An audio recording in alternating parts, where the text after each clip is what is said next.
someone sent me Zoolander on VHS, and I'm not an ambi-turner. Like, I've realized that I'm not an ambi-turner. I will always, that look on Rezzy's face right now is so unimpressed. Welcome to the Art of Rock. It's, I don't know what fucking day. It's Saturday. Oh my God. First and foremost, I want to acknowledge the ground I'm sitting on is Tongva land in Los Angeles, and I thank the Tongvas for surviving and for being amazing. Every week we are here, Art of Rock. Man, I hate fucking technology so much. Watch it on Angelspit's Twitch or on the YouTube. I don't even know what the YouTube URL is. I don't know, but that's the Twitch. So follow the damn Twitch. This is made possible with Angelspit's Patreon. Follow my fucking Patreon. It's free. You can pay $3 a month or more if you want, or you can get all of the content or most of the content for free. I will say paid Patreon members are getting free copies of basically everything I release, which is soon going to be this, the Ice Planet 9000 album number 3, and I was working on the artwork and I'm very happy with it. It's kickstarting. Go back it. And if you're a Patreon member, you get a free digital copy. And if you end up backing it as a Patreon member, I'm actually going to send you something extra as well. Yay, extra. The Industrial Sessions playlist is fantastic. I want you to love it, follow it, be a part of it. There's a whole bunch of awesome bands there. I do still need some music from certain members here, and please pimp it. God damn it. Culture Vulture's thing is every Wednesday night. That sounded weird. Deep diving into synthesizers. Matrix 12 on Wednesday night, and it was very fucking good. Fuck, it was good. Speaking of fucking good, non-stop music from the Bleeding Wedge, Bleeding Wedge is MTV TV. Bloody follow them. You'll find your new favorite band there, and if you've got a video, which I did this week, thank you again, Rob at Thrust Valve, for making that video.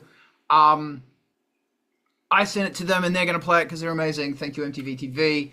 I think Diana's in the chats. I can't tell anymore. MTV TV has also got a Patreon. Go back them. We got to keep them going. This is free entertainment that keeps the world bloody rocking.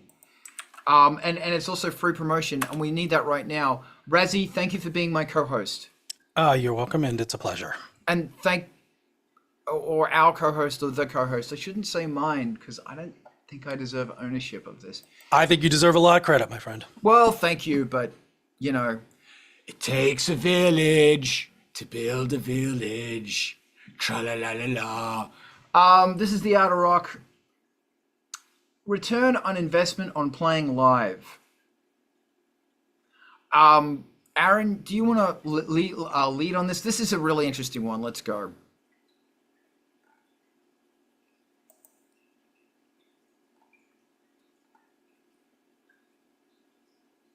Aaron?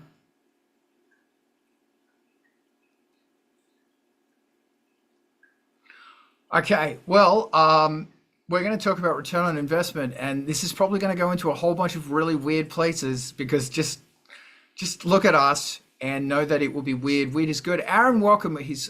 Did I mute? I muted you, man. I suck so hard. I do suck. I'm a bastard. Did you do the powerful power mute that only admins can get so that the person can't ever unmute themselves until they log out and rejoin? There's a power mute? I don't know. Some conditions cause this. I'm not even sure exactly which. I didn't know there was a power mute. Maybe there isn't, but there are certain things in the back end of Zoom, the vagaries back there, that'll prevent people from being able to do. I mean, certainly, like, if you kick somebody, they can't rejoin until the meeting ends and starts again, like just from removing them from the meeting.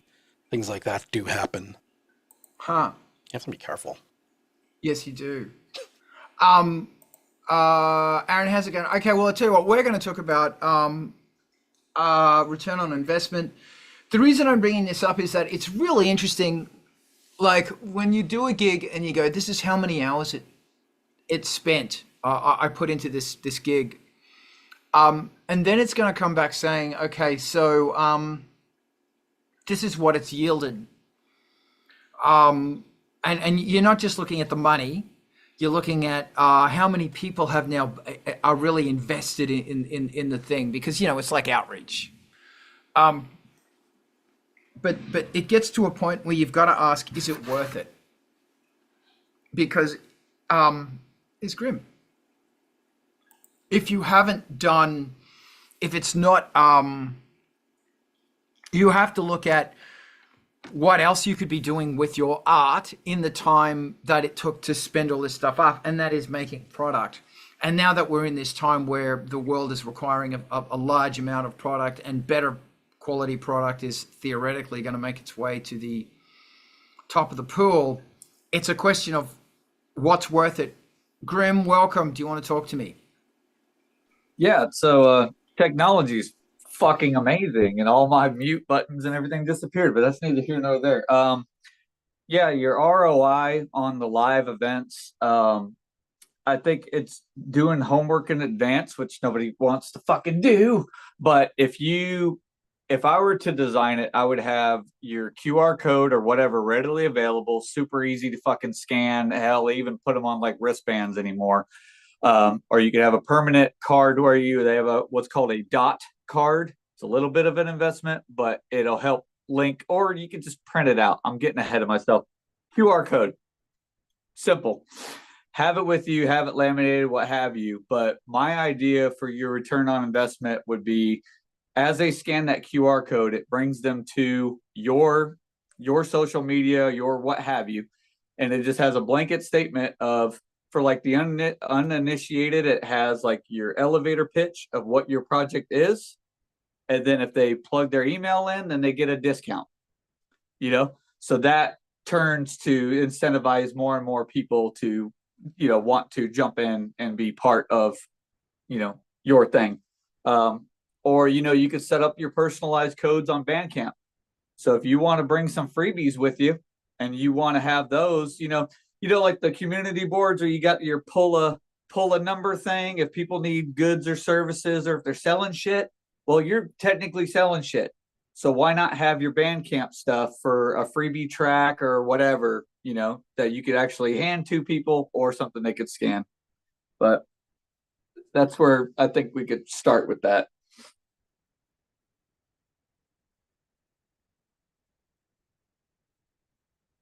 Excellent. Oh my God, thank you. I'm just welcoming people into the chat. Alistair, welcome. Jen, welcome. Adam, welcome. Diana, welcome. Eliza, welcome. Okay, excellent. Thank you so much. Also, that part of my question, Raziel, I see your hand. I'm going to throw this to you. Part of my question is also, at what point do you stop and go, is this worth it? And like what you're talking about is the net to catch the fish. And that's good, because you're also building into this a net in such a way that even if the fish don't go into the net, they're still left with something, which is the QR code, which is enticing them back into the net. My question is, at what point do you look at this and go, is there a better way to do this? First, I'm going to throw this to the Razinator. Well, you ruined it by saying better. Having to make a comparison. Oh, yeah. Okay, that's a really good point.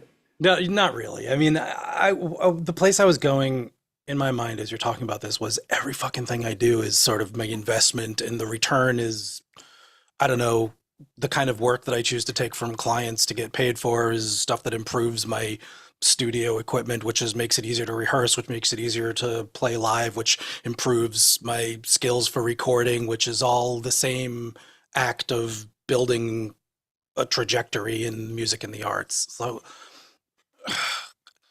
better, worse, man, I almost don't assess things like that, which is admitting faults, I suppose.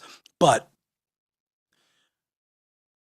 if it aligns with interests, other skills you're trying to develop, and long-term plans for your work, for your art, and it makes it easier to do it, or puts you into tools that help you do it, then those are all like these sort of ancillary and feeding into pathways, utilities for all making it come together. And This is a really long way of saying I don't compare if it's good or bad. I just do stuff that I'm kind of interested in. Man, does that like add up to anything? I don't know, but it certainly fits in with like keeping a focus on investing in things with your time and your energy and your collection and space that you can fit into your room that are aligned with what you're trying to do. Thank you. And yes, it absolutely does, because it's introduced a really a new perspective into this. And I really, this is good. We're going to keep this rolling, because like different people's perspective and indeed the definition of better or more appropriate or parallel or alternative. Thanks, Jen. This is good. This is what we want to talk about. Ivan, what do you think? All right, I gotta approach this from like the ISP and video game world.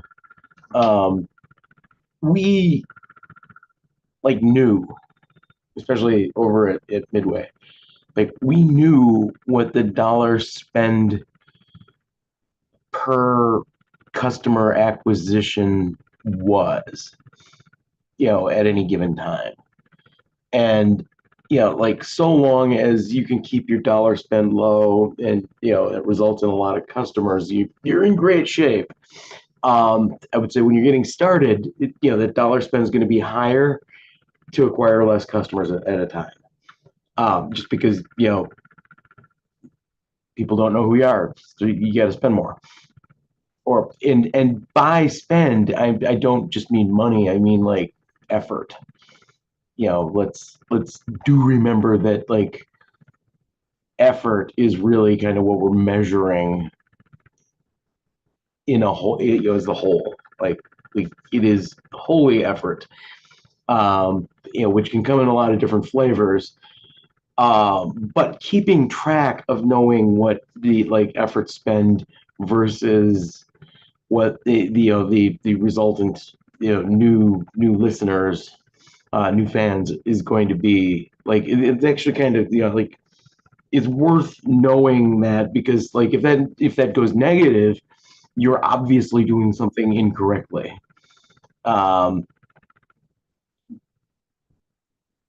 It's not exactly the same thing as doing it poorly or doing it wrong. You would be doing those as well, but like you're doing something incorrectly is a better term for what's going on there. And like you'll need to make a course change so that you can get your message out to the appropriate people in the appropriate place at the appropriate time. And like a live gig is, technically speaking, like always been a great place to do that. I mean, back in the day, like back in the day, bands toured to support their album sales. Now bands tour to support having income, because they're not going to make money on streaming at all. So like that side of the equation has changed, but I don't think math has actually changed. So like getting that right can make a giant difference. Okay, Right. that's very interesting. No, sorry, if you're on a rant, I want you to keep going. Okay, thank you. Thank you very much. Grim, talk to me. I think a fair amount of this too is prefaced by the idea of think about doing a move in martial arts and the fact that you can do it 1,000 times, you can do it 10,000, 100,000 times, doesn't matter. When you get punched in the face, shit changes, and it changes very quick. So that's not to put a negative damper on it, but what I'm prefacing is you have to battle test your shit. You just have to. You have to get out there.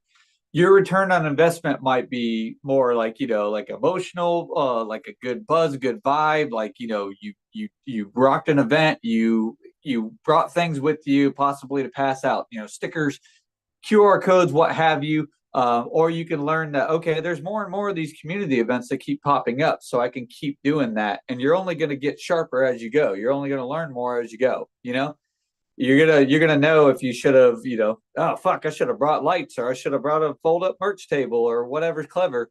But you're gonna get sharper as you go. But you got to be able to battle test yourself and get out there and actually do it. But all that being said, yeah, your return on investment, I think you can plan to help kind of steer it, like I said, to where the things you give out directly correlate and steer people toward what you want them to see. In other words, your link tree, your newest thing, your QR code. Okay. Something I really appreciate about your attack plan on this is that it's a net, and you're trying to catch people in that net, but a whole bunch of people are falling through that net. So what you've done is you've put a whole bunch of buckets under the net, that if the net doesn't catch them, the buckets will. And some of those buckets have got holes in them. And so you've put little buckets under those buckets as well. And I really like that. That's really smart. Because that's the problem, is that in the net, people are getting through it. So having little buckets there to catch them people is a very good thing. Okay, that's great. Ivan, talk to me. Okay, back in the day, I had the opportunity, fortunate enough to spend a lot of time with like internet marketing companies, and like this is shaped somewhat awfully a lot like that. Big like email campaigns didn't just like get written one day and then sent out. That's not how that works. Okay, or at least if you're being a professional about it, that is not how that works. The way you do it is, you write different versions of that campaign, and then try those on segments of your audience to see which one has the most traction, and then you run with that. So like there's your fire testing right there, and it works, because people are surprisingly predictable in certain ways. As much as we'd like to believe that we're not, we are. And like I watched like big names. I mean, like you may recognize HalLeonard.com. You probably got books printed by HalLeonard.com. I know I do. And like they were a customer of ours, and we worked directly with their marketing department to make sure that like the stuff that got sent to us made sense and got through the fire testing before they would then send out a really big blast email with 1 million subscribers getting a message, like that sort of thing. And like they were good at it. Other folks that were good at it, like Trek Bikes was very good at it. Insurance companies sucked at it though. Can point out. Thank you. Okay, Aaron, go. Thank you, Ivan. Something else I would throw in, and it has to do with whatever taxing Tuesdays or whatever the fuck you want to mentally call them. It's doing the things in advance that are going to help set up your future success, i.e., if you got to load up your link tree or your master link for all things, then do that. If you need to revisit that, if you need to brush up or change some verbiage or whatever, do that. You need to change your photos in your profile, fucking do that. Because the point is, when you get to that code, and I'd say QR a lot, but that just seems like the quickest go-to lately. If you do all of that and you have your roster and you have everything laid out, you have your resume, so to speak, that's when people can find you on all of these different avenues. I think there's a lot of quick ways just to slam doors. And somebody said, he said he want me to check out his music on SoundCloud or whatever, but I don't fucking do that.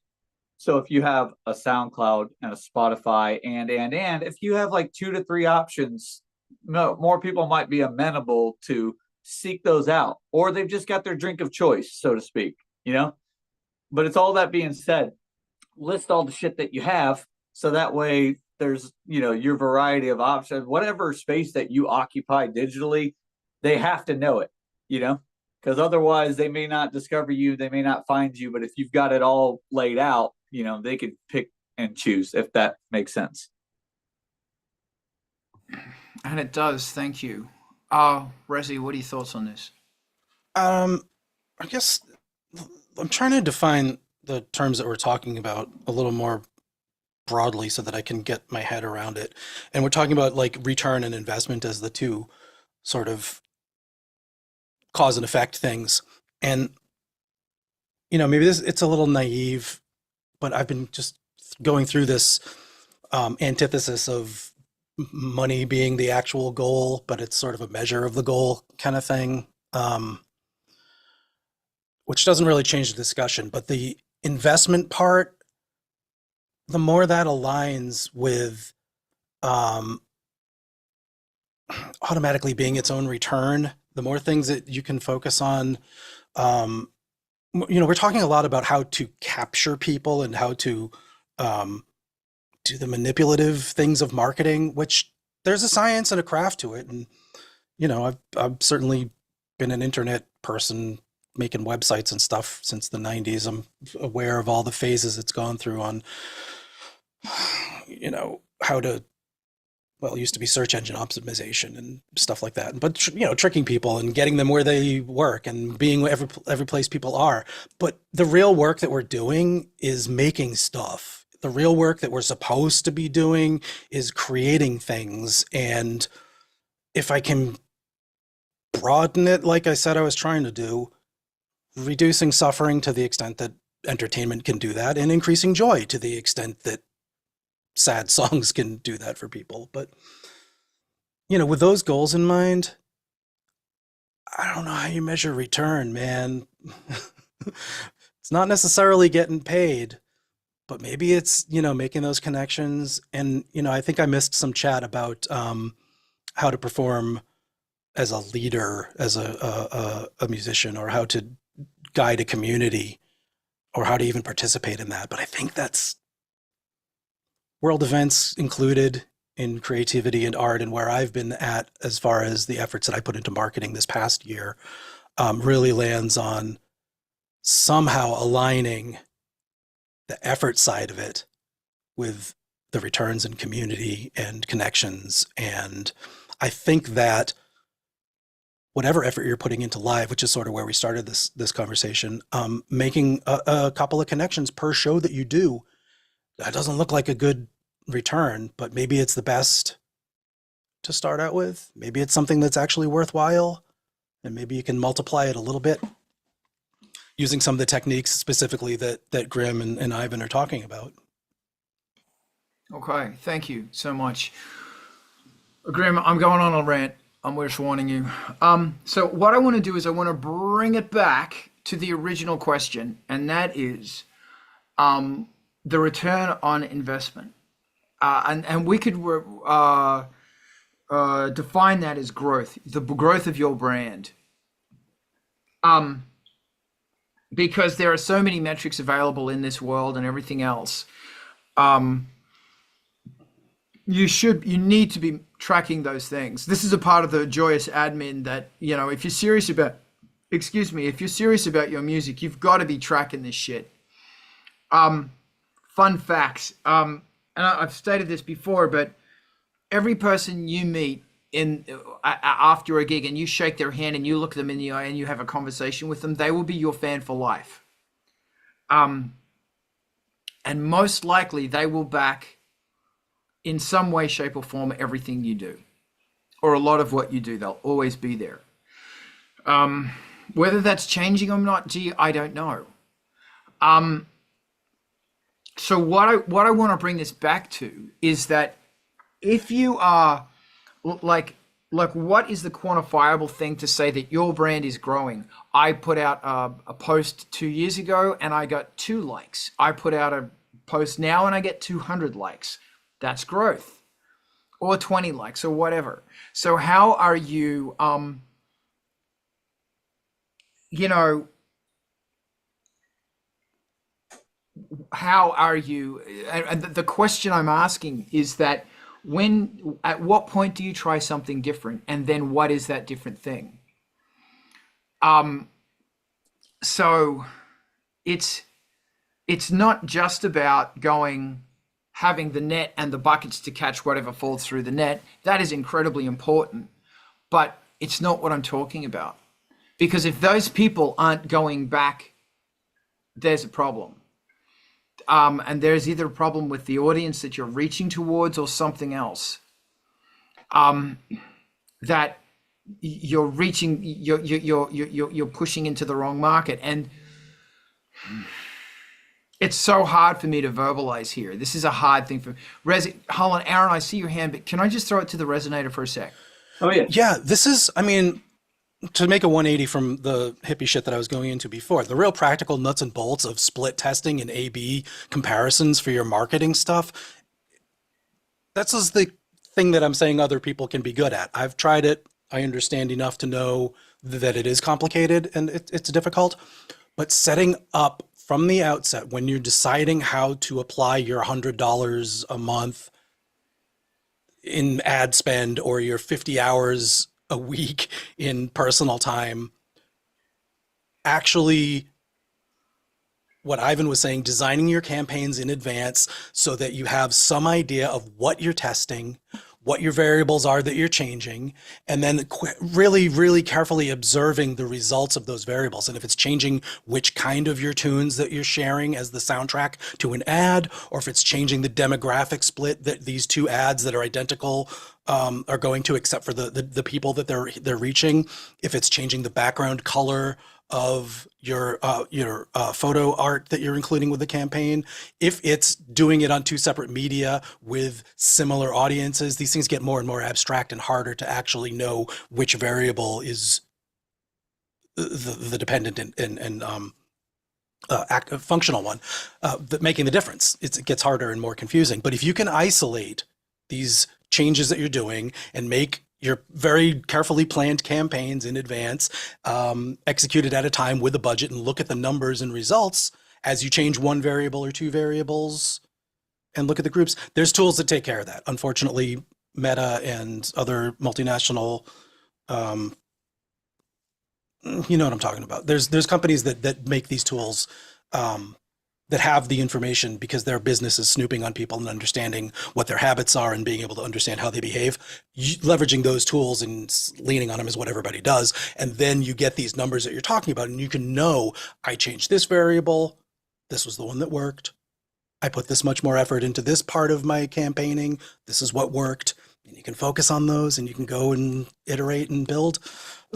Makes me a little queasy, but it's proven. Okay, thank you. This is also a really good, two things is that when do you try something new and what is that thing? Also, I've noticed that all of us have a habit of not answering the question. Have you noticed that?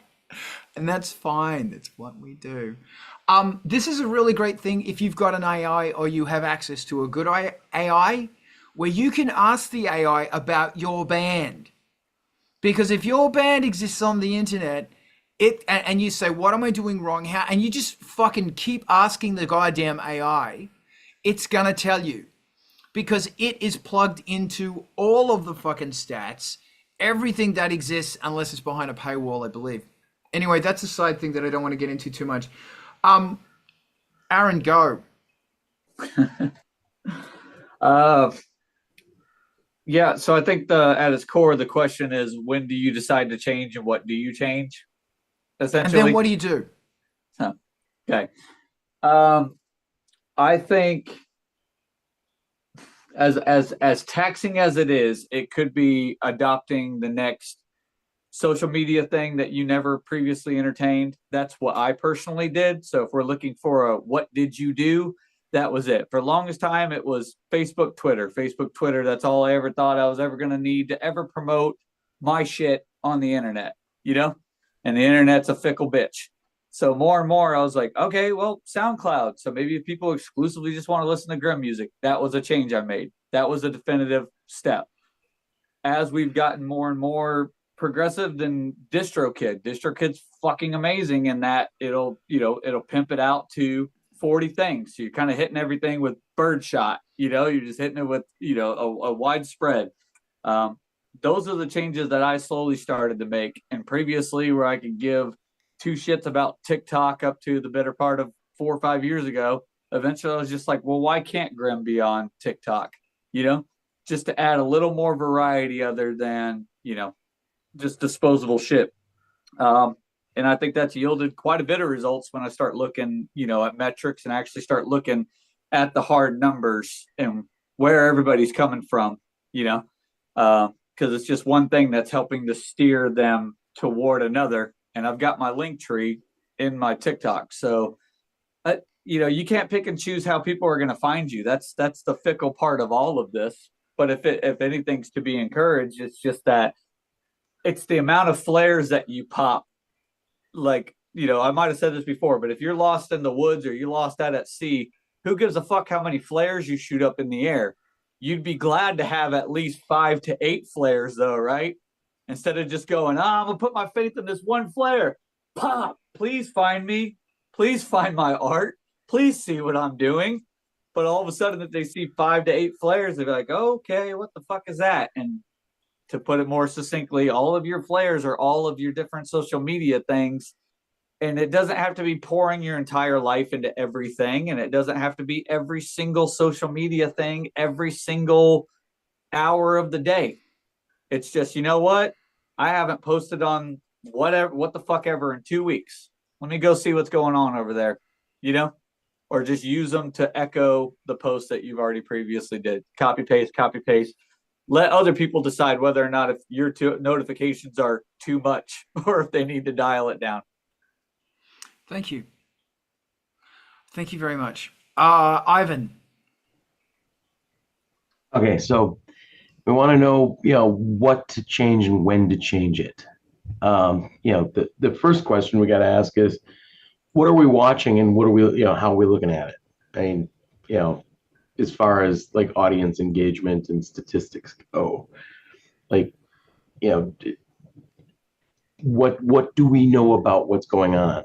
Because like there's a difference between people just aren't hearing your music because they're not finding it, or they're hearing the first 10 seconds of it and then deciding to click away. Those are two different things with, very different ways to approach them. One is, send out more flares, and the other is fix your music.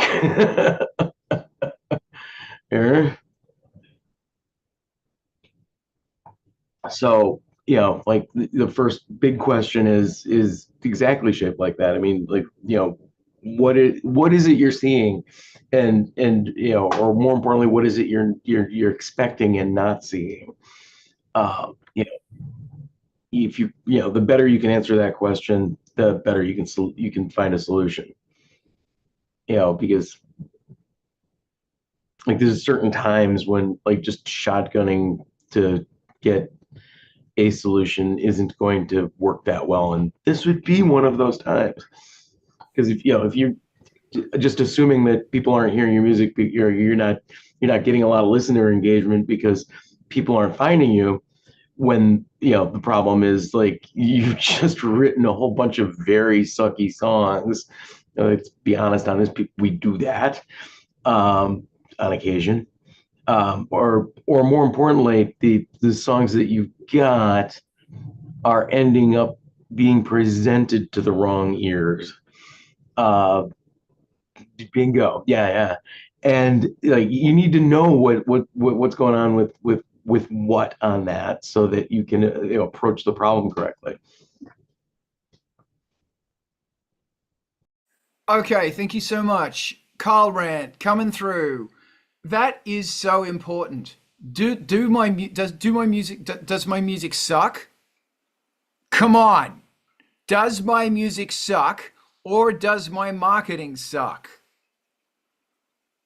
And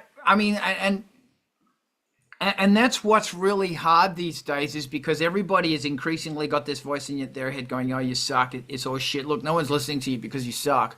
Maybe you don't suck. Maybe your music's great. Maybe it's a problem with the marketing. Maybe your music could use a bit of, or your artwork could use a bit of a tweak here and there to get it up. And it is something I am always fucking trying to figure out. Why isn't this hitting the mark? Secondly, the new Ice Planet 9000 track that's got released only the other day, called The Wave, is one of my biggest premiering Spotify tracks ever. Why? I don't fucking know. I have no idea. I have 10 Ice Planet 9000 songs that are way fucking better, but they're not being picked up as The Wave is. And although The Wave's kind of, I love The Wave, it's such a spacey fucking track. And the algorithm has picked it up. All of these things have picked it up. Why? I don't fucking know. And that's been the ongoing thing in my career, is that I've just released this song and it's fucking amazing. Oh my God, this song's so good. No one gives a fuck.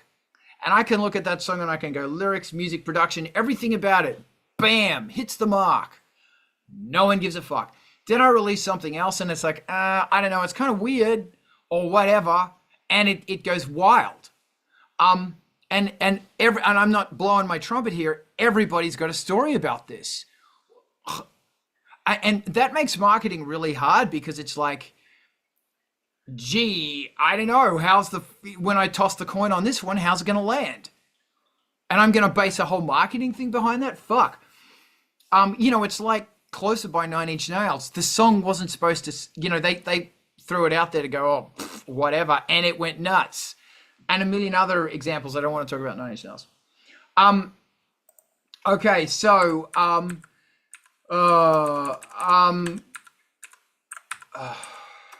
it's really interesting that this topic, everybody is coming to the topic with their baggage, and it's really excellent because everybody's baggage is so different.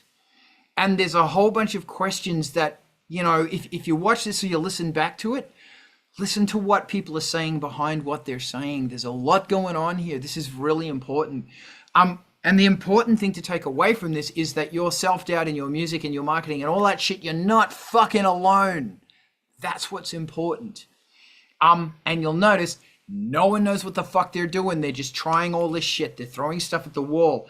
This is what I am finding up by my yield per audience member, my return on investment per audience member, as according to Carl. This is what I have learnt. And that is either through growth, support, or money. The number one selling thing by per audience member is playing live. But my thing is I don't play to many people live. And as you play live, when you do a gig, you count how many people are in the room, you count how much merch you sold, you divide the two numbers together, and you're going to get a amount of money per head that people spend on merch on average. This is a fucking important number. And an interesting thing I've noticed is that the bigger audiences I play to, the smaller that number becomes per capita. Ice Planet 9000 is actually yielding more than Angelspit, which is interesting because Angelspit fucking dominated merch tables. But Ice Planet 9000, I do not know why, yields better. Secondly, live streams. And this is where, Aaron, a lot of your concepts about the QR codes and all of that shit comes into it. Live streams are a live audience and they will buy your merch. While the stream is going up, here's a merch 20% off discount or free shipping or whatever. And that's going to go for 24 hours after the merch, after this live stream on my Bandcamp. Boom. Or this specific thing will be at a discounted rate. Whatever the thing is, whatever the QR code, exactly what Aaron was talking about, that's where you do it. That is my second biggest yield per person there. In fact, there have been times where my cost per live, when you play live, you put all this time into it, the logistics and the hiring a van and people's wages and everything is this enormous, gigantic number. But playing a live stream is I just do it out of my fucking bedroom, and it kind of costs me nothing except rehearsal time. I will play to more people in a live stream than at a show. That has been the case nearly every single fucking time I have played. The yield from a live stream, sometimes it's more than a live show, often it's less. Usually it's about half per head. In fact, I did a whole fucking YouTube blip vid about this. The third one is social media posts. Social media posts are about 1/100th of what's going on. So if I do a social media post per person that is contacted, I'm going to yield easily 100th. Oh, at most 100th. It's probably less than that. And the lowest one is regular streaming. But the thing about me is that, and my advice to bands is don't give up on streaming. Sure, there's politics. All of these streaming companies are bad, but they're giving you fucking money. And they are getting your product to other people. And I know you really hate hearing that, but gee whiz. And until our great fucking socialist music thing that we've been trying to get together since the 70s actually happens, it's been happening all these times, and the people who do it spend up lots of money, and before you know it, they've just become yet another corporation that's fucking musicians. It's so ironic. Because it is streaming 24/7, and because it is a constant drip in the bucket, it's actually yielding the most for me, because it's a constant thing.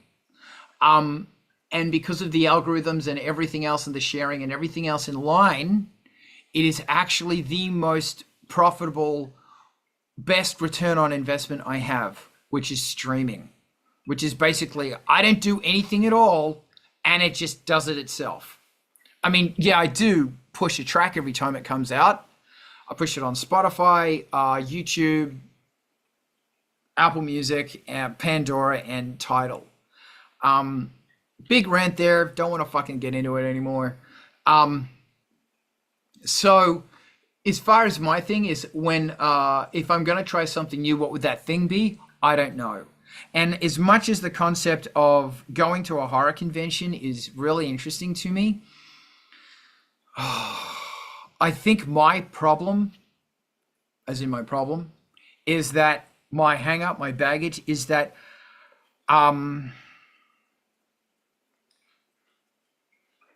it's going to be reinventing the wheel for me. And if it was a horror convention, yes, maybe. But I don't know. I just don't know that I recognize that I have come to a part in my life where, when cynicism and tiredness and frustration kicks in, and you go, why bother? Because I've been doing this so many times. But the younger version of yourself goes, but you haven't tried it this way. You haven't tried it in this environment. You haven't tried it with all of these different things. Yeah. I mean, it's like, that last song I wrote, it didn't work, and I don't know. And then before you know it, you're halfway through writing a new song. It needs to be like that with marketing as well, because it's just another problem. As a song that doesn't work is a problem. And hey, I'm working on my last Angelspit album, but in my folder, I have 6 more fucking tracks that are ready to go for, this is 12 I'm finishing right now, 13's half written. I've been saying that for the last 5 fucking albums. And it needs to be like that with, that the tenacity that you have. It's a thing with art. And art, this is why art is so fucking important, is that art exercises the tenacity muscle in your brain. And art is going, there's always hope. There is always a solution. I'm going to go on a rant right now. Another rant, a rant within a rant. So yesterday I'm at the opera and I'm recording the Maestro's podcast about Così fan tutti. Fantastic fucking opera. It was kind of technically the last one he did before he died, but not really, but kind of. It's Mozart. And this is Maestro James Conlon, who you go into his opera office and there's 2 Grammys, a Tony, and a fucking Oscar. And he's the most down-to-earth guy you've ever met. fucking brilliant, brilliant, brilliant, brilliant, brilliant man. Like, this guy is a grand Jedi master at music. And he's in there with this guy named Ignazio, and Ignazio's his Italian mate, and they're always speaking Italian to each other, beautiful Italian. And they were speaking Italian. I had this realization, maybe one of the reasons that my life is so fucked is that I don't take pleasure in speaking. If you've ever heard Italian speak, every word is this beautiful fucking thing, especially when they're talking about opera. It's a beautiful fucking thing. It's passion. I had this moment. So Maestro Conlon's going on about this opera, and he's going way into it, and it's like fucking amazing shit. Like, always blows my mind. Like, and then Ignazio pulls out this book that is like, each page is 11 by 17. This is worth it. Just bear with me. It is and I'm going to start crying. It is the actual scans of Mozart's fucking score for fucking Così. And then we did his whole conversation about what Così's actually about, and how it's actually, it's this feminist play. It's a feminist opera. Because if men can get away with that shit, then so can fucking women. Because everyone's equal. That was Mozart's thing the whole fucking time. So I'm looking at this score, pages and pages of handwritten notes. And if you've seen Amadeus, you know what I'm talking about. That there was not one mistake.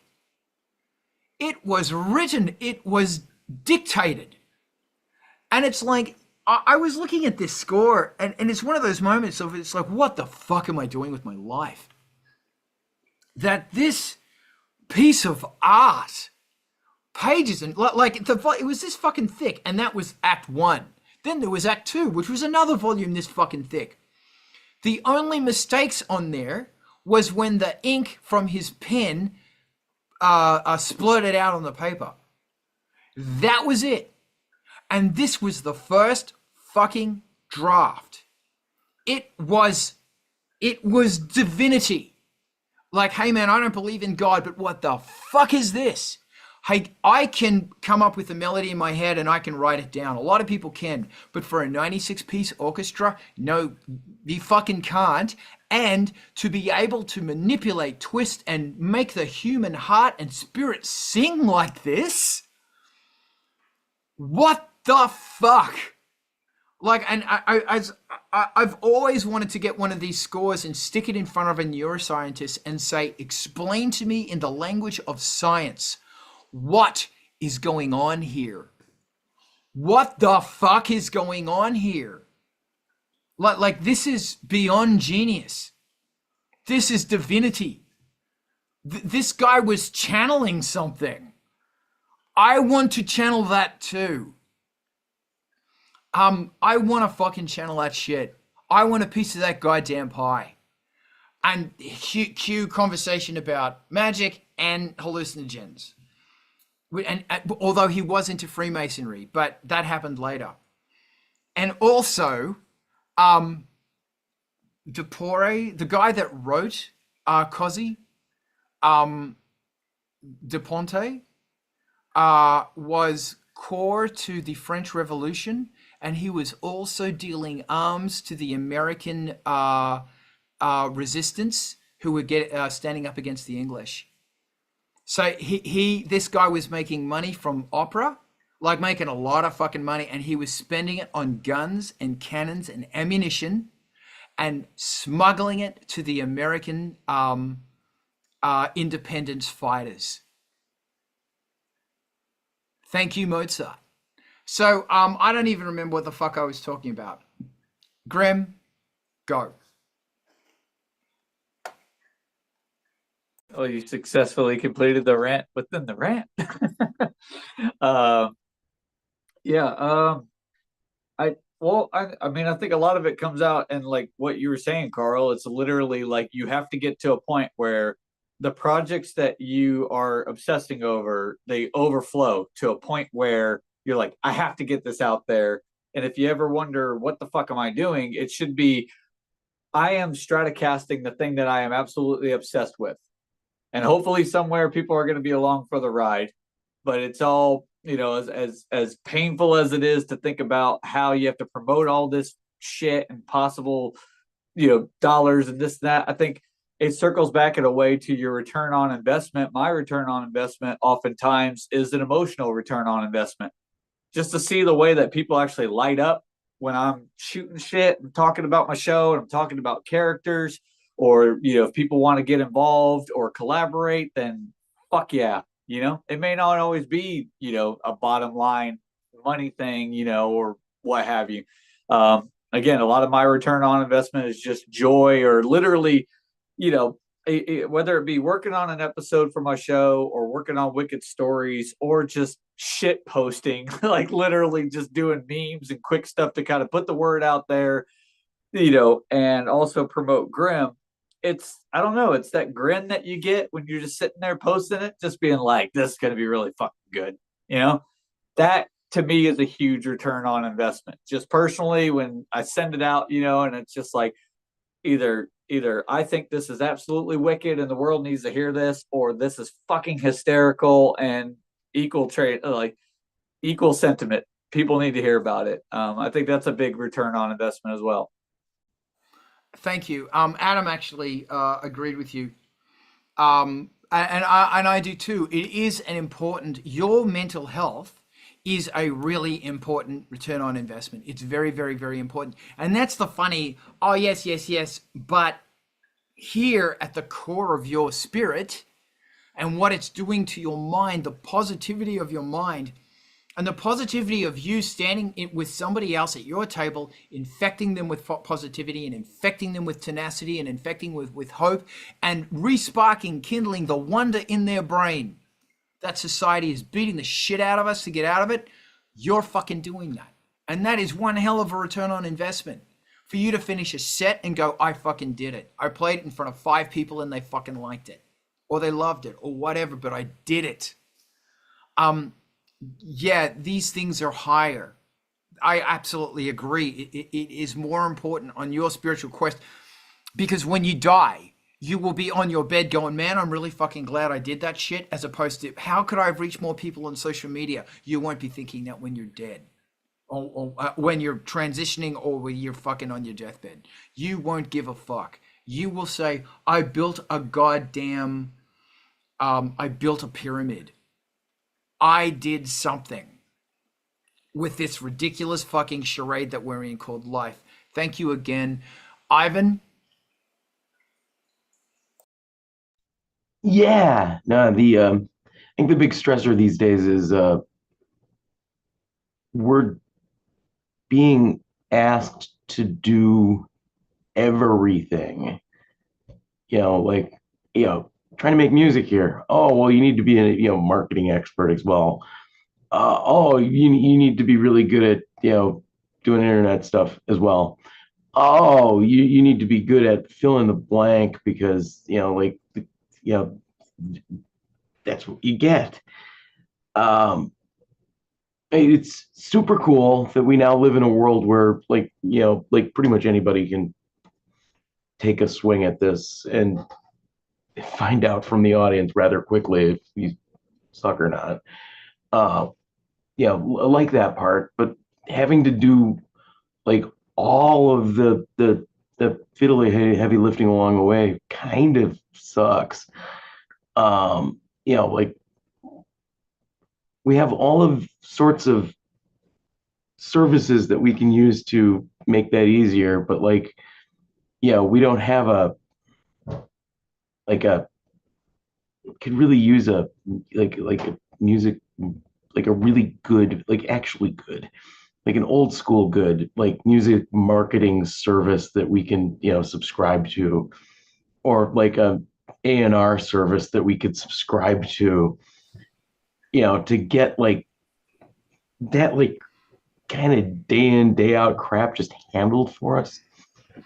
I agree. I actually thought you were going to go on a magic rant, but that's fine. This is where you need to be using AIs, where AIs are such a great tool for marketing. And hey, look, here I am, but I want to get there. How do I do it? There are expensive ones that you can pay for, or not so expensive ones you can pay for. But it's a really excellent thing to push forward. One more thing on the Mozart thing is that in his time, I'm choosing my words very carefully here, he was not taken as seriously as he is now. In fact, a lot of his operas were cut short because he was so ahead of the ball. Beethoven was a massive Mozart fan. Beethoven and Mozart coexisted. In fact, the guy who excelled Mozart towards the end of his career, a Schikaneder, then went on to discover Beethoven, the grumpy one. Whatever his star sign was, it'd be really interesting to find out what Mozart's star sign was, because whatever star sign one, it's undoubtedly absolute genius. It is the all-powerful star sign without a question. It is the great star sign. Oh, he was an Aquarius. There you go. Who would have figured? Yet another terrifying, world-shattering genius, who is an Aquarian. Thank you. Does a DJ promotional service. That's Walter Zimmerman. So do I. So Patreon supporters, if you have a track you want to get to DJs, I will send it out, and I don't charge because reasons. Yes, Diana's with me absolutely on the understanding of what it is to be genius, which is Aquarian. Aaron, how would you like to service the great Aquarian spirit? Yes, well, I would like to echo the fact that, I want to make 2 points, but AI is wonderful in that more often than not, it does not bullshit you. If you were to say, I want to renovate my fucking house, how do the things? And AI is like, well, you could, and it's very technical and it's very precise and it's very problem solving, right? There are many shades to this is how you do it, because the robot is like, I've compiled X amount of methods across the board, versus you asking like your cousin, how do I do this? And you can get a whole shitload of bad advice where he goes, he's got a beer in his hand. You don't want to fucking do this and you don't want to do that. And you might have their life experience, but with a lot of jaded aspects or a lot of corner cutting and a lot of fucking horse shit that may not yield the best result. So in other words, AI is a good shaping tool. Absolutely. It doesn't have to be a public thing that you're doing it. It could be in your little cheat sheet. It could be in your little side notebook. But yeah, if you want to throw stuff against the wall with AI, then fuck yeah. You'd be like, hey, AI, compare and contrast my music with X, or how would you describe my music? Fucking game on. Like, I think it's a great tool. A lot of people snub it, but I definitely think that's a good avenue. And another thing that I would say, that not wholly separate thought, but we were mentioning, when do you change things and why? What I have seen, increasingly so probably in the past year or more, is a lot of musicians, regardless of people's attention span that are consuming your social media, what a lot of musicians are doing is, if they're promoting a track, they cut to the point where the track peaks, or they cut to the chorus, or they cut to 2/3 of the way through the song. They Tarantino that shit because people hear something wild going on in the track, and then they're more willing to want to work it back and see how that track evolved into that point, if that makes sense. You kind of post like the highlight, the most bombastic part of the track, even though you'd love for them to strap in and just be with you from the fucking opening title credits all the way to the end. Not everybody's going to do that. So creatively, I think a good fix is just to say, when I promote this, I am going to break it up in chunks, but I'm going to start with the halfway point or the 2/3 point of the song, accompanying with visuals. And it also helps that it's not super repetitive if you do that. You're just putting out fragments at a time. It's not too dissimilar from when you are putting the final touches on a track, right? Like, if your song's not working, you might get to a point where you mute the vocals or you start hacking the track apart and restructuring things, I would definitely encourage try that in your social media approach to where you put your different pieces of your song. So it's not always just start to finish, A to B. Thank you very much. Okay. Is there anybody else who wants to talk about this? I feel it's reached a very nice thing. Unless somebody wants to say something. I'm just reading these really amazing comments. No, anyone? Okay, good. Thank you. And on the subject of Mozart, which we're not anymore, we've so moved on from that. And Aaron went Delin, and I went William Tell Overture, who was done by Rossini. You think you know that track? You don't. No offense. Listen to that track. Like, listen to it. It's insane. And if you copy the ABAB arrangement, format arrangement of that song, every song you write will be a hit. I'm trying to think of the guy who did it at the Berlin, at the Brandenburg Gates. Fucking rock star. Yeah, watch that. I absolutely promise you, if you copy the format of that, the song's going to be a fucking hit. Rossini also did the Barber of Seville because he's a fucking legend. There's a whole bunch of shit. Okay, guys, we're going to talk about something that's really uncomfortable. Thank God Ivan's gone. We're going to talk about gear. And I just wanted to touch on the Melbourne Instruments rotor. And this is probably going to go into live or studio, so it's just the drop in the bucket for us to start talking about things. But before we do, Alex, how's your pizza? I didn't have any pizza today. I'm sorry to disappoint. What? Shameful. I just made a curry. I think I need to start streaming when I'm cooking a curry. I need to stream that shit because I make the best fucking curries in the fucking world. Jesus Christ, my curries are good. So is my bread, but that's something else. Okay, Melbourne Rotor. Razi, did you want to talk about? Oh, there it is. That's what I just pornography like it. looks like. Is that enough to say? I like that thing. No, that's fine. Tell me more about it. Why do you like it? What promise do you see in it? The things, there's two levels at which I thought this thing was interesting. And one is I can buy it for work because I kind of need a work control surface for mixing, like to do the remote stuff that I do. It's nice to have a knob for volume per channel and a button for maybe mutes per channel. That'd be handy.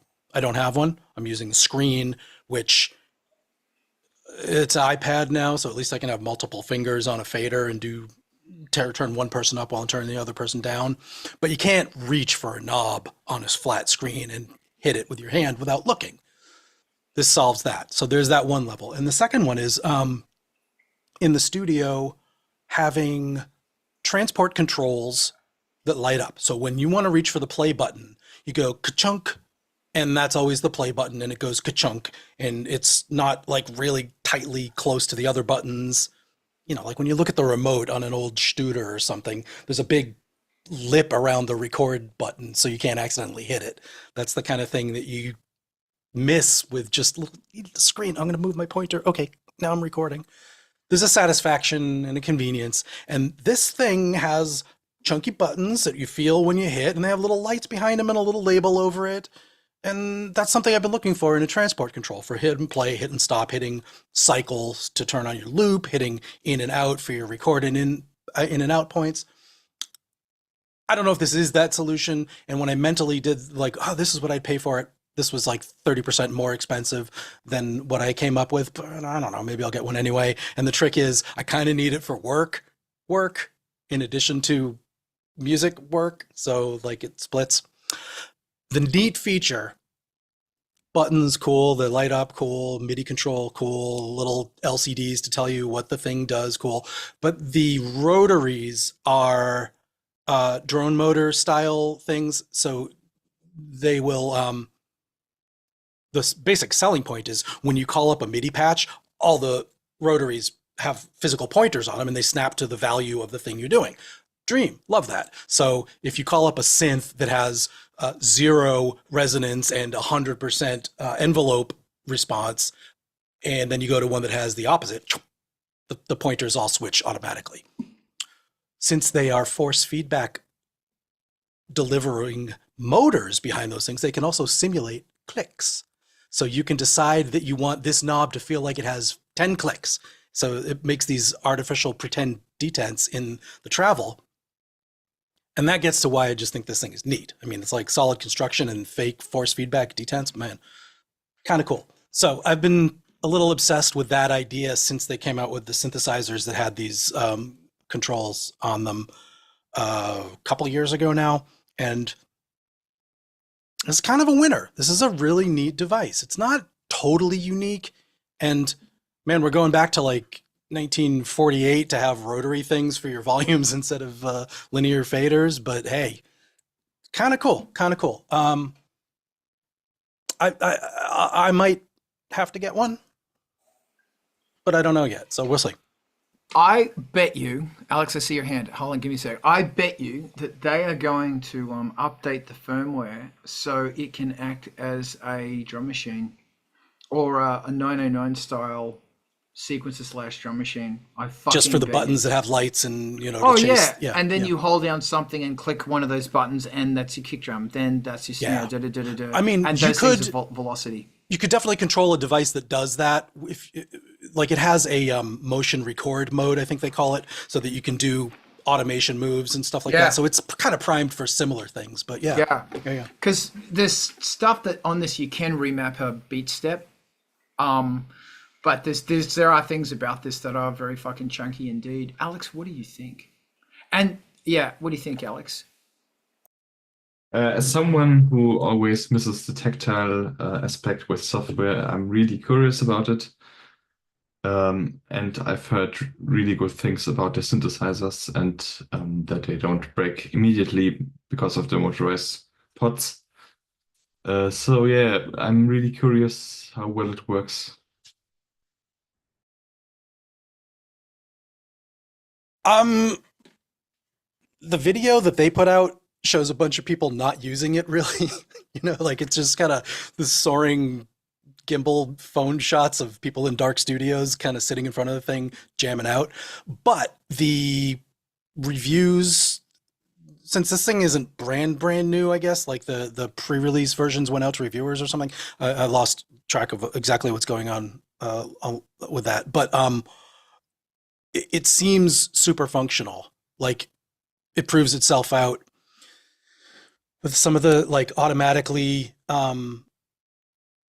sticking to what is the distinction I'm trying to make here? Is like it doesn't read the information back off of like Ableton Live or your DAW in the same way that some do, but it has its own internal states. I've got to read up on this. I'm not delivering the difference correctly. If anybody knows what I'm talking about, please do chime in. And Alex, did you have more to say about that? Yeah, I think what you mean is that it hasn't the opportunity to get values from Ableton Live. I thought it would do that, but that would obviously make it a bit less useful. Mm-hmm. But I remember that they had in their videos that they had special Ableton integration, so maybe they do. You're helping me recall it a little bit there, and it is intentionally, it doesn't read the values off of Ableton because it's not meant to be duplicating what push does, which is just to reflect the state of the screen. It's meant to be anytime this plugin is instantiated on a track and this device is available, now you're controlling that kind of device. So it would stick to being a compressor controller with the labels, no matter which track you have selected. And I think there's other ways to approach this, but it's a decision that they made about how they felt this thing should be used. I'm definitely going to watch more review pieces on it and see where it goes. Carl, is your hand actually up, or is My that just hand a state is of up. being? Talk. I see. Here's a weird question. Actually, as far as the weird questions I have, this is not weird at all. Is that at what point do you? We can keep talking about this for sure, but it's fucking every time Ivan just leaves. Have you noticed that? Carl's about to bring up something amazing, looks to Ivan, Ivan's gone. Every fucking time. It's either an empty chair or it's a pig. What the fuck? Anyway, how do you go about talking yourself out of acquiring new gear, even if it's lights, synthesizers, controllers? How? That's built in. That part is totally built in. It Tell me takes me more. so long to decide that I really want a piece. Like that's one of the inertia before I spend money on a thing. I don't know. Maybe it has a direct proportion to my income level that it's difficult to make that decision to buy a thing. But like, I am so prone to seeing that piece in action, how other people use it, find an example copy to go use, watch the reviews and understand how it might fit into my workflow, and then find, it actually won't because of this tiny little feature that is the feature that I wanted. Fuck it, I don't need one anymore. That's really interesting because I will also go, I take great lengths at talking myself out of stuff. And I may have mentioned this before, but if I look at new gear now, I feel sick in my stomach. Don't know why that is.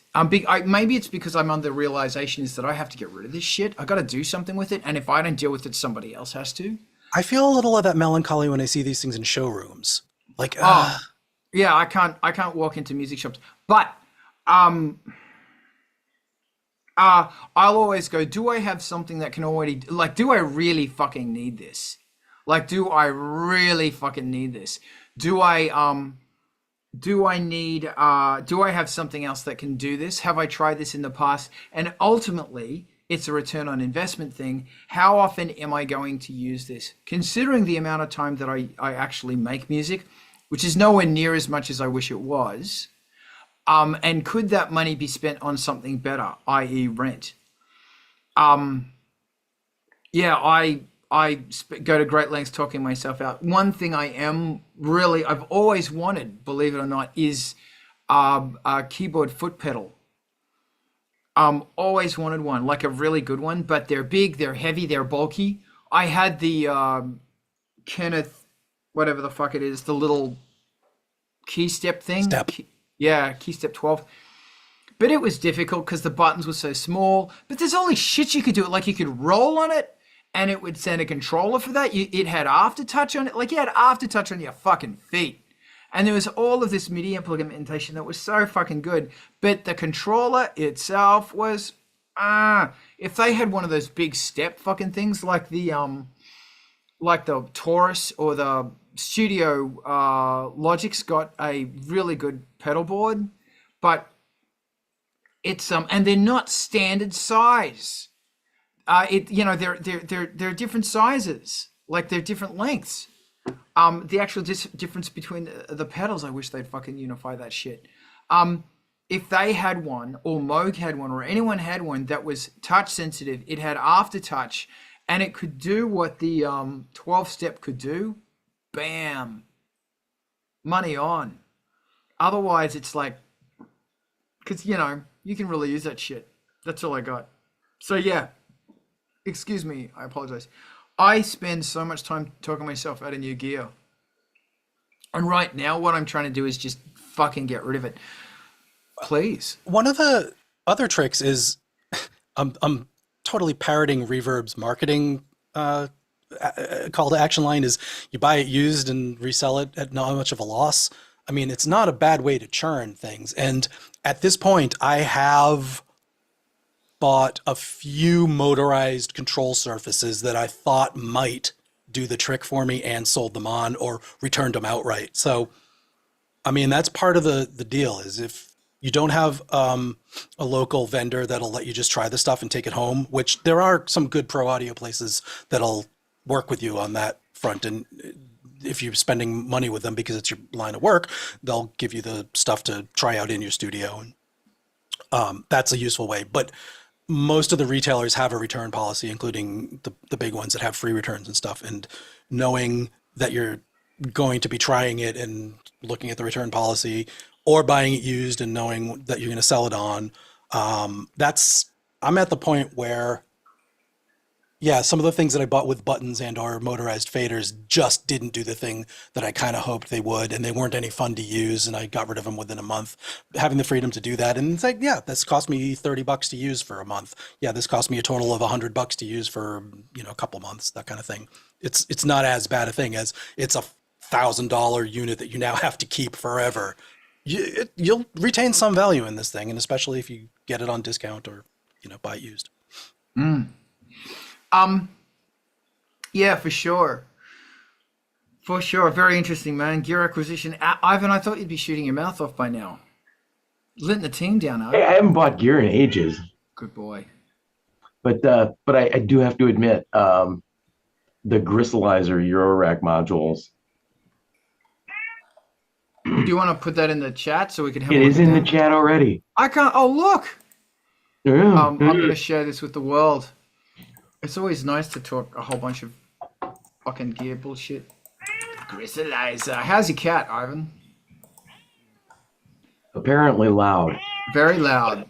But the more I look at these, the more I'm thinking, kind of. Why? Well, I mean, they're effects. Okay. I mean, think of it as effects. And if you want, to head in more of a throbbing gristle direction, they will help you get there. Which, I'm okay with going there. That is okay. That's fine. And I think they would help. They're actually filling a space in my arsenal where I'm currently short. Granted, I haven't bought hardware in ages.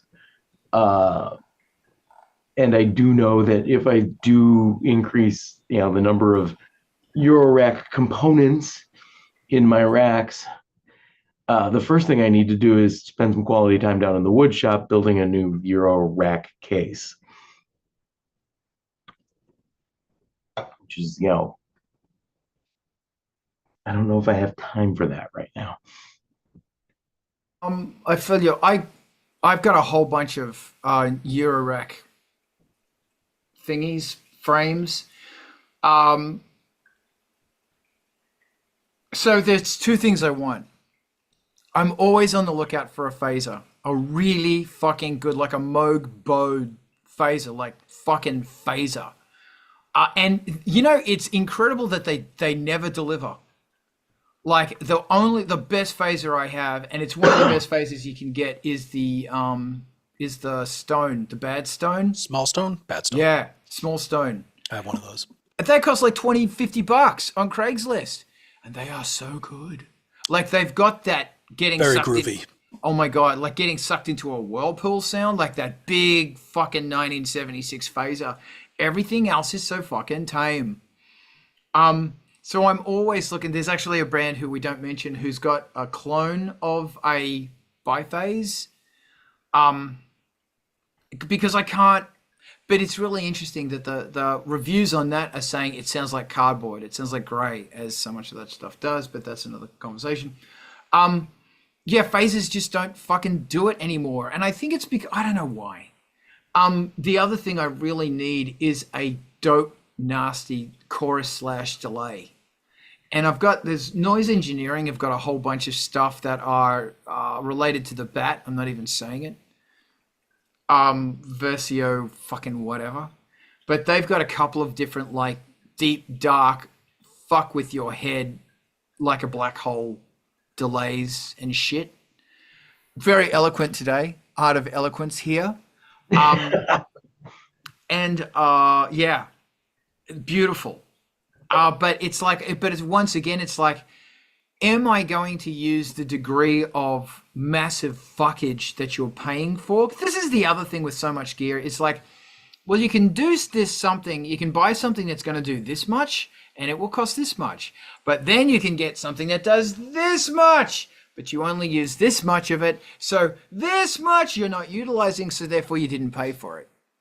And my thing is that if I'm going to get a synth that does this much, I'm going to fucking use it. Because that's the price point of it. I can just get some fucking regular delay or blah, blah, blah, blah, blah, or chorus. I'm currently using the Dope for Bucket Brigade Mark II, the 188-2. It's amazing. Rob, where the fuck are you? Anyway, What's wrong with that? That was kind of where I was going. What? Like, for the course, the Bucket Brigade. I love it. Okay. And the dope for one is one of the cheapest ones you can get, and you can go from big, fat, chunky to dirty, fucking nasty. But Yeah. the problem I've got with it is it's this big. Okay. It's a whole bunch of things, and I was wanting something like that that's like this big. I was going to lament. I started out with a CE3, the Boss CE3, which is a stereo split chorus. It was kind of where my guitar split into 2 channels for going through stereo processing, and I loved it. But I also had for several years the CE2, the blue one with just 2 knobs and no sparkles. And that was the one. That was the chorus. That was my favorite. I don't know where it went. Somebody stole it, lost it, whatever, missing the pedal. I haven't found anything quite as good except for Audio Damage. Not Fluid. Yes, Fluid. It's a plugin. It's very, very good. And I remember Chris Randall saying people fucking don't know how to make a chorus. Here's mine. And he was right. Like, people really, for whatever reason, they don't know how to tune it so that the controls are all nice and where you'd want them, and so that the sound is cumulative and makes it bigger at the end instead of smaller for whatever reason. And his does that. I would normally say also the stock plugins, but there's a little bit of magic. It might be just the gain boost that you get out of the thing. Maybe my sound's louder after using it, but that is one of the choruses that I would go to in a plugin form, and the CE2 pedal is the one that I'm going to have to just buy a new one at some point so I have it. Carl, if you have access to Ableton Live, speaking of the stock plugins, try the phaser in there. Not the stock settings, and you have to definitely do stuff with it. And maybe making this a through processor for your modular rig is going to be too much of a pain to even bother with.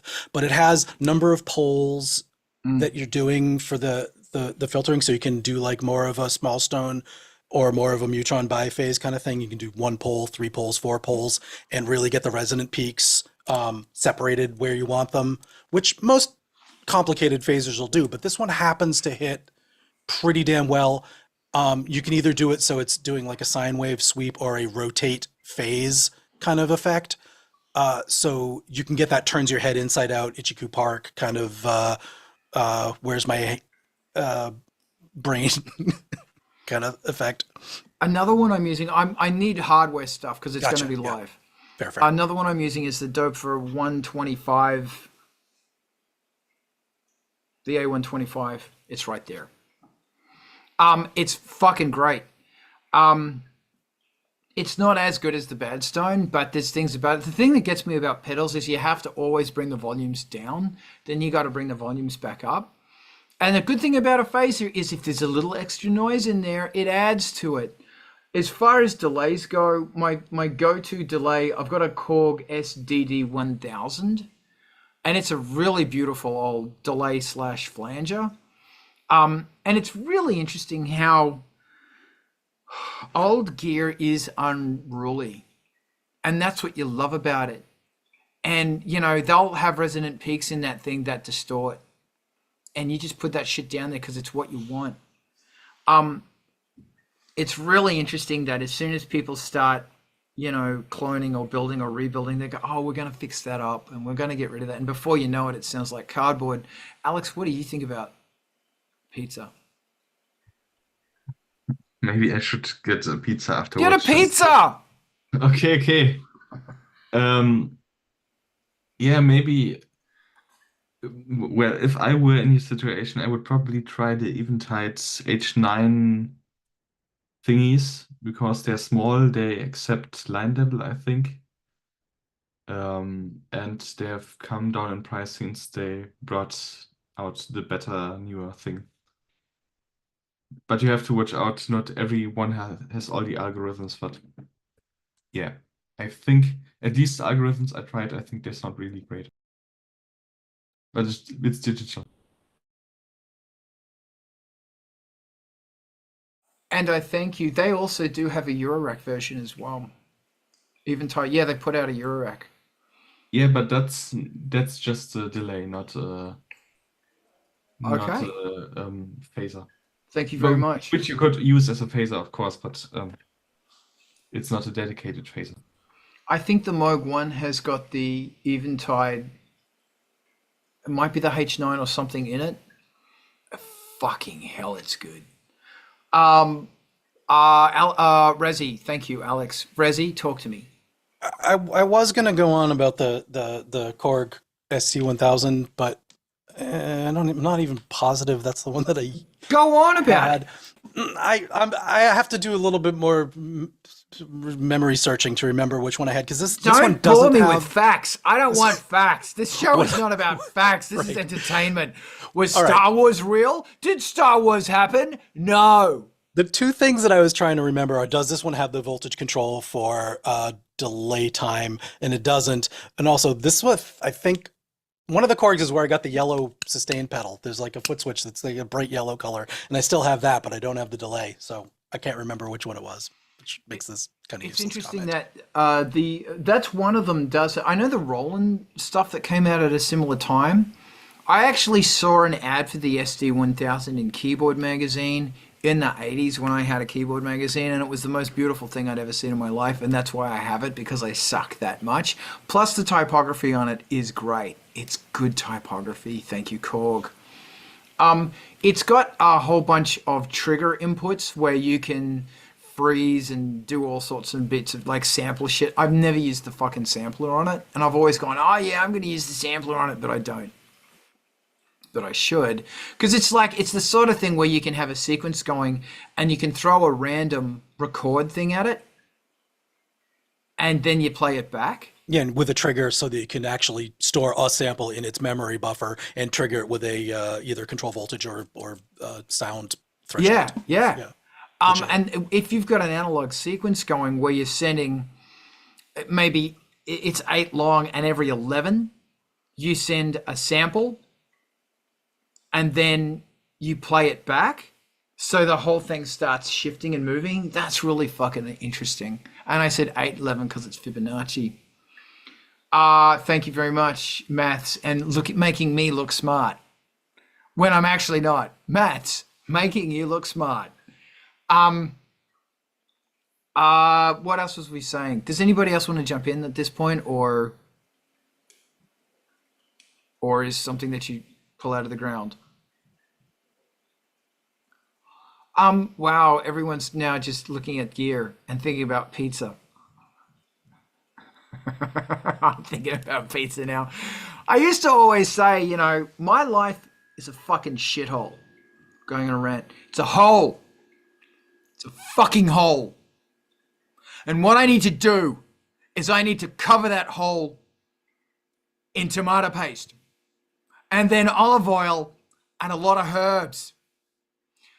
Douse that motherfucker in it. Then I'm going to get meat, because I'm a bad man. I'm going to get fucking bacon and fucking chicken and all sorts. I'm going to put it on that fucking hole. And then I'm covering the fucking hole in cheese. And I'm not talking diet cheese. I'm talking high fat, salt content cheese. Fuck you. And then I'm sticking that fucking cheese, that fucking hole in the fucking oven. Yeah. That's how I do therapy. Thank you so much. I think everybody's currently looking at reverb.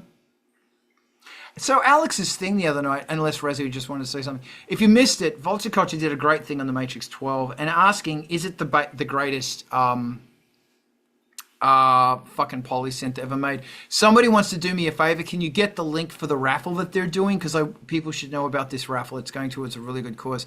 They're giving away... they're raffling, Moog Foundation is raffling a Matrix 12 that's been fully restored. It's got all the outputs and it's just the bee's fucking knees. It's worth 20 grand. Can somebody please get that, stick it in the chat, and then you should know about it. But Alex did a really interesting breakdown, because Alex has got a fucking Matrix 12. Bastard. Anyway, and it was very interesting because, in the stream there was a whole bunch of people with a whole bunch of different synths. And it was really interesting to hear. The thing about the Matrix 12 is that the unison, thank you very much, Alex. The unison is not ridiculous. And it's actually really, really usable.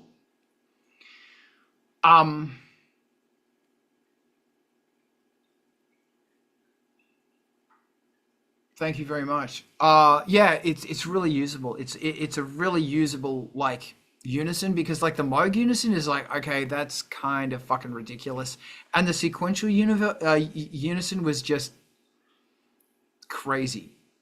But this was very, very chunky and usable. Alex, you're talking about something. I want to hear it.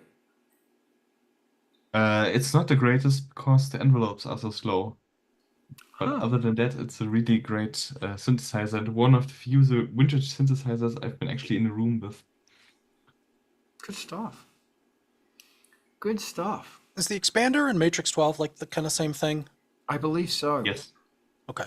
I think there's slight differences, but it's basically half Matrix.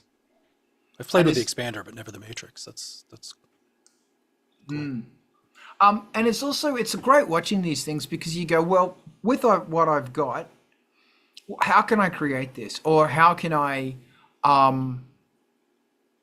be inspired to use the gear that I have to create something similar to this synthesizer or these sounds or you know, whatever. It's really nice. Once again, focusing on what you have and how to utilize what you've already got, as opposed to saying, I need to buy more gear. Use what you've got. Or if you don't want to use what you got, how about you pick a friend who you trust and say, I'll send you my blah, blah, blah. You send me something that you don't use. Do that. Fucking do that. Instead of reverb, it's no verb. And then you say, I want it back or whatever. I've done that a few times and it's really good. You hold on to something for an album or a year or something. Super inspiring. Yeah, do that. And then you might go, hey, look, I really like this thing. Do you want to do a trade or do you want to buy this or what? Yeah, there you go. That's a fun thing. And gee, we've got a whole bunch of, you know, I should pimp that idea at Alex.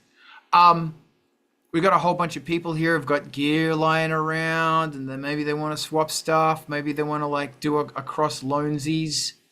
All you need to do is come up with a cool name. Yeah. Anyway, there you go. Gee, I don't really have anything else to talk about, but I'm just enjoying being here. Does anybody else want to talk about something? I can't even afford the dust cover for an expander right now on eBay, so I'm glad we're moving on from that. So, if I could, on the subject of dust covers, do you cat-proof your stuff? Because does Josie jump on your gear? She doesn't really walk on gear. Computer keyboards, like the typing kind, she does, but most of my stuff is angled in a funny way that isn't really cat-friendly for standing, and for whatever reason, the stuff over there, she just isn't into that corner that much, so... Wow. Mine occasionally likes to play FM synth.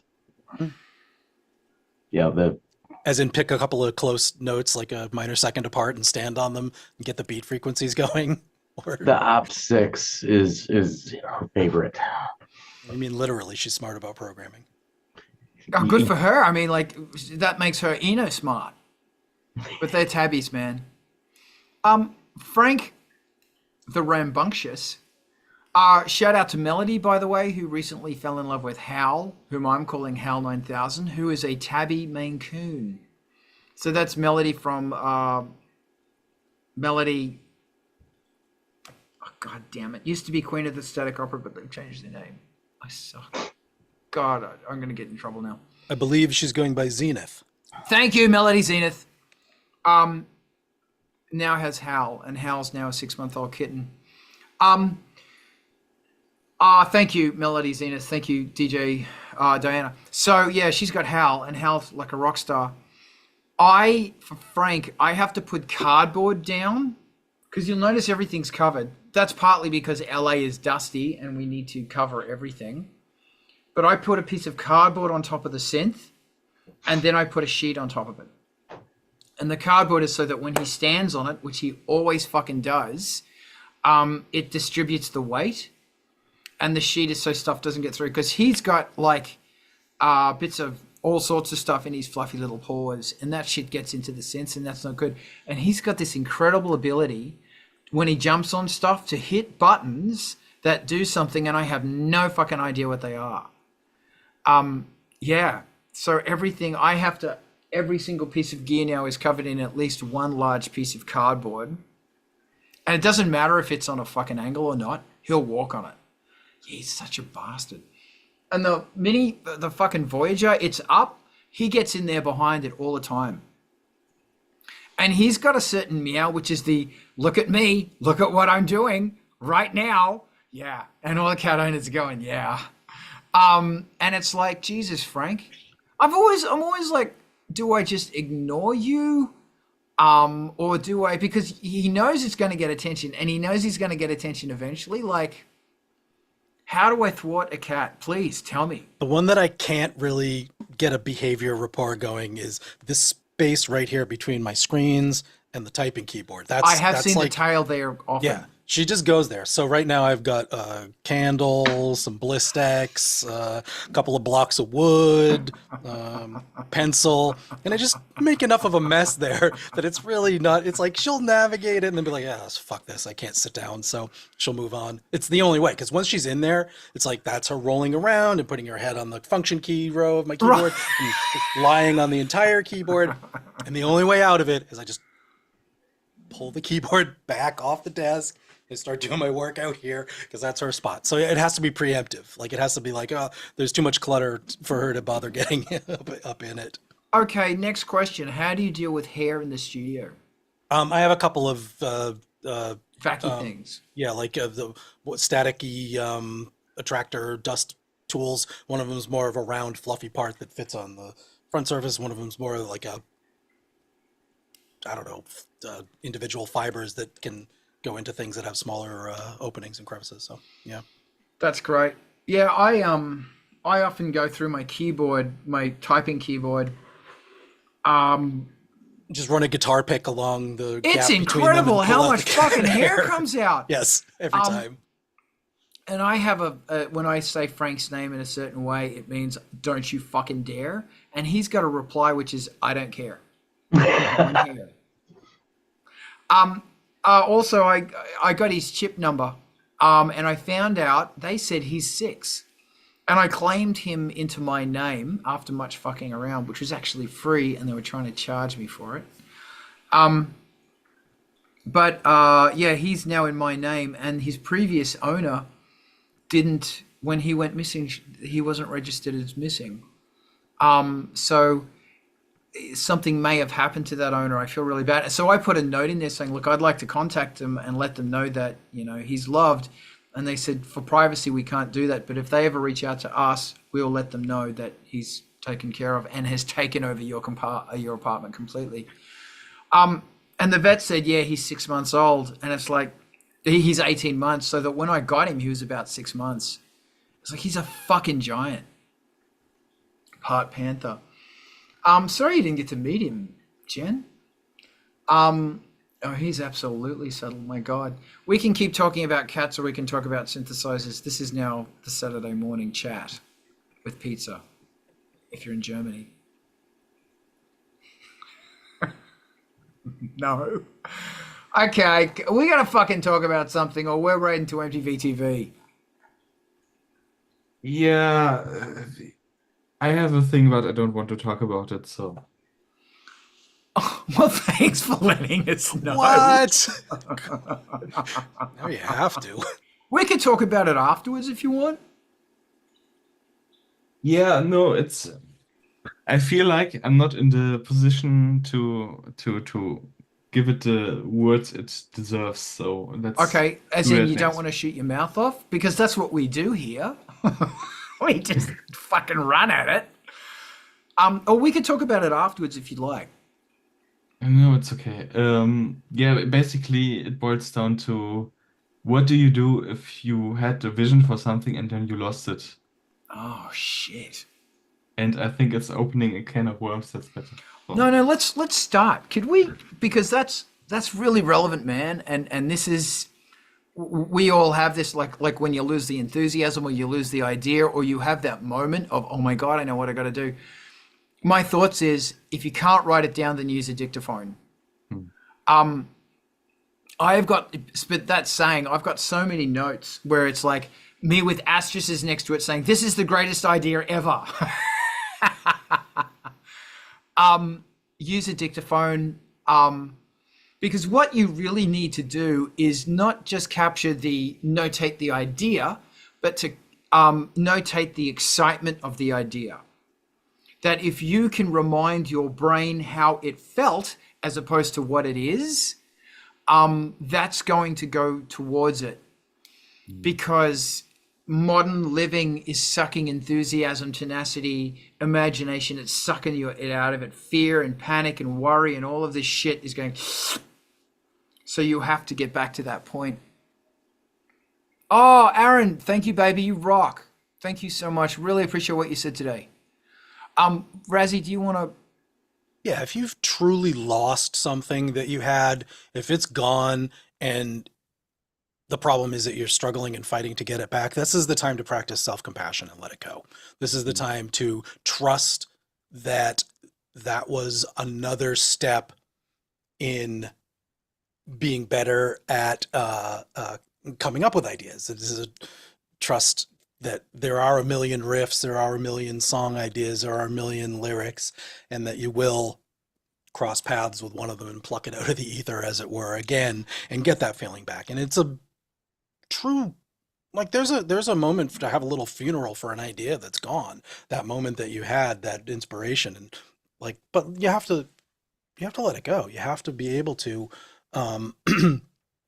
trust that the system that Carl was developing there for us all to actually hold these ideas and notate them better and have a system in place for reminding ourselves what they were, recapturing the excitement. Get better at that next time, but this time it's gone. It happened. It's gone. And you had the pleasure of being excited about it for a minute there, and you'll get that back, and it's going to come around again, and there's something else different and just as valuable will come back.